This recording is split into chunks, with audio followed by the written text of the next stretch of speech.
As the coronavirus wreaks havoc on back-to-school planning, the Southfield Public School District settles on their plan. We'll share the details. But first, the feds are coming to Detroit. What we are learning about Operation Legend and why sending a surge of federal agents to the city is a contentious move. That does top our news this noon. Operation Legend is phase 2 of a plan to bring federal agents to the city of Detroit. Today, U.S. Attorney Matthew Schneider outlined the plan. 42 federal agents and analysts are heading to the city with the goal of stopping gun violence. About $1 million in federal grants are going to local law enforcement for gun and gang violence prevention. About $100,000 in grants will go towards acoustic gunshot detection technology. Schneider says that Operation Legend is just about getting dangerous criminals off the streets. Let me be perfectly clear about what Operation Legend is not. There are no federal troops coming to Detroit or any other area in Michigan to interfere with protesters. Some people in our state have falsely and recklessly stated that the efforts of our partnership to protect our community from violence is instead a secret effort to stop the right of Michiganders to protest. These false statements destroy the trust between our community and law enforcement that we have worked for so many years to build. The move to send federal agents to American cities has brought with it a lot of controversy after heavily armed unidentifiable federal operatives clashed with demonstrators in Portland, Oregon. And this, Justin, the Oregon governor says that U.S. agents will begin withdrawing from Portland following clashes with protesters. This contradicts what the acting Department of Homeland Security is saying. Turning our attention to Decision 2020, we are less than a week away from the primary election here in Michigan, and it appears that more Michiganders than ever are going to be voting by mail. Secretary of State Jocelyn Benson says that 2 million voters requested absentee ballots, and that's nearly double the amount ever processed in the state's history. Today, Benson called on lawmakers to pass a bill that allows election officials to start processing those ballots before the election. In a year where a record number of people will be voting by mail, our clerks can't even open envelopes and arrange ballots for tabulation until the morning of Election Day, when every single one of them is already going to be dealing with several other different issues.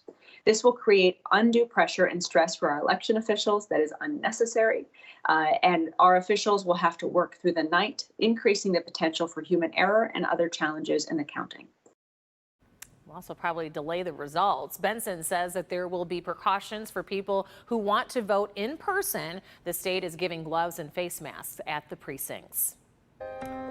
As school leaders agonize over whether and how to reopen for the academic school year due to the coronavirus pandemic, the Southfield Public Schools District has settled on its plan, starting the 2020 school year with remote learning. Paula Tutman has a look at what prompted the decision. I don't think this is going to be an uncommon occurrence as we get closer to school districts releasing their back-to-school plans before that August 15th deadline. Keep in mind, at this time, we're getting a lot of pushback from some teachers and even parents who say the science just isn't there to even consider a reopening plan that includes face-to-face learning. And while some schools are giving options of remote learning and in-person learning this fall, Southfield is the latest school district to say remote learning will be the only choice when school reopens for them. In a letter that went out to parents overnight, Southfield Public Schools says the year will start off with remote learning only until the science dictates that it is safe. In Oakland County, the city of Southfield in particular has been hard hit by COVID-19. Right now, the district is working to bridge the digital divide with students who've been sharing devices since the closure of school in March. And while the door is being left cracked open for a possible return to face-to-face learning when the science says it's safe, remote learning options will be kept in place for parents still uncomfortable with a return to school should there ever even be a return to face-to-face learning this school year. Southfield joins Melvindale and Ann Arbor as 100% remote learning districts when school opens this fall. Paula Tutman, Local 4. Paula, thank you. And that's how these decisions will be made district by district.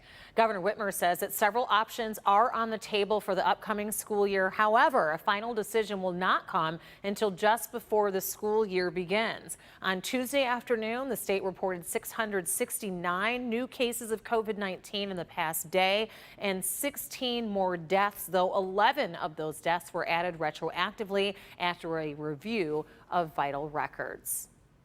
And this, Justin, the Wayne County Public Health Division has confirmed a total of 5 cases of COVID-19, all linked to a wedding reception that was held on Saturday, July 18th at Crystal Gardens Banquet Hall in Southgate. More than 100 individuals were in attendance for that indoor reception.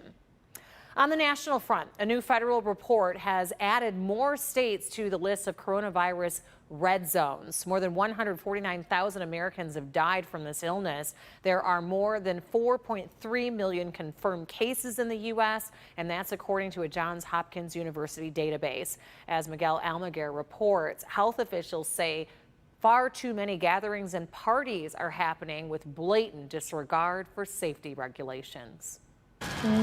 As the national death toll surpasses 150,000, this morning 21 states are now in the so-called red zone for their rapid rate of transmission, according to a federal report first obtained by the New York Times. And now, as President Trump urges more states to reopen, top officials on the White House Coronavirus Task Force are now urging some statewide mask mandates. In audio obtained by the Daily Beast, Dr. Deborah Birx told governors, by the time you see hospitalizations, your community spread is so wide that you flipped into a red state incredibly quickly. NBC News has not verified the audio and has reached out to the White House for comment. Doctors on the front line say the fight against COVID is being undermined by Americans who refuse to wear masks and ignore social distancing. You see that all these deaths are preventable.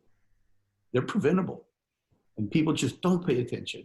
And that's extremely frustrating. It comes amid new concerns over children going back to school. Dr. Anthony Fauci giving this answer when asked what teachers need to do to return safely during a Q&A with teacher union leaders overnight. The minimal would be the mask, eye shield if you can have it, and possibly gloves.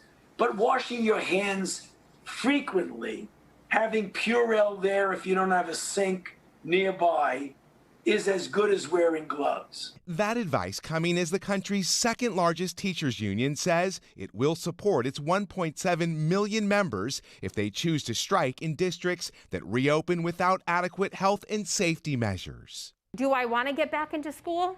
Absolutely. But we need to be able to do that in a safe environment.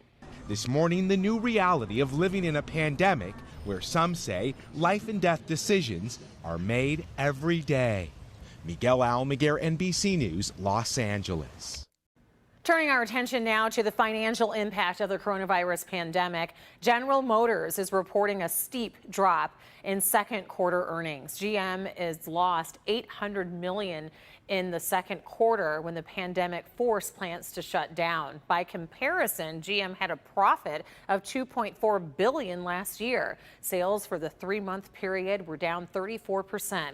On a positive note, 69,000 white-collar workers who took pay cuts will have full pay restored next month, while top executives will continue their pay reductions. Ford Motor Company will file its second quarter earnings report tomorrow, and Fiat Chrysler reports on Friday.